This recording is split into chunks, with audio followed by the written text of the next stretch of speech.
على بساط أخضر يلمع تحت أضواء ملعب محمد الخامس بدار البيضاء انفرشت راية تونس ومالي. في المدرجات رفرفت الرايات وسبغت الوجوه وحضرت الرقصات والأجواء الإفريقية بكل ما تحمله من خصوصية. جنبا إلى جنب خرج المنتخبان وبينهما ذاكرة تاريخية تقول إن مالي لم تنحني يوما أمام تونس في كأس إفريقيا. 4 مواجهات بين النسور انتهت بفوزين وتعادلين لصالح مالي. اليوم يوم فك عقدة عند التونسيين ويوم الانطلاقة الحقيقية مثل ما قال سامي طرابلسي المحاصر بالانتقادات والضغوط. منذ البداية عبر المنتخب التونسي عن نواياه الهجومية رغم صلابة الماليين. أولى الضربات تغيير اضطراري إثر إصابة ديلان برون وتعويضه بياسين مرياح. أفضل لاعب في المباراة السابقة إسماعيل الغربي جرب خيار التسديد من بعيد.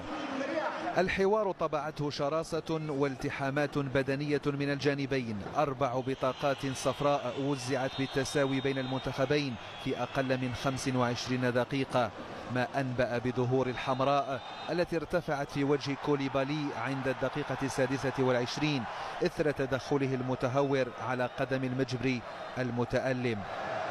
رغم النقص العددي لم تجد العناصر التونسية طريق الشباك في شوط غابت عنه الفرص الخطيرة من الجانبين. ترقب الصغار قبل الكبار أن يكسر الجمود في النصف الثاني من المباراة، لكنه كان كسابقه. كثرة الالتحامات، توقفات متكررة، وإيقاع مقطوع لا يساعد على بناء الفرص. المجبري ومن كرة ثابتة اقترب من المراد، أما الفرج فجاء برأسية فراس شواط عند الدقيقة 88. الفرحة لا تصدق. وبعد أن اعتقد الجميع أن الهدف التونسي أغلق المباراة عاد التوتر من جديد. لمسة يد تسبب فيها مرياح أخذت وقتا لتأكيدها، منحت الماليين ركلة جزاء عدل بها لاسين سينايوكو الموازين معيدا المواجهة إلى حافة الاحتمالات.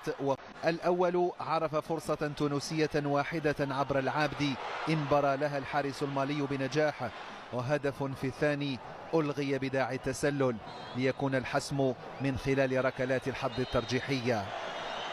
ركلات لم تخلو من إثارة ومنحت في الأخير بطاقة العبور لمنتخب مالي، بل لمن عرف كيف يصمد حتى آخر قطرة مطر. أكيد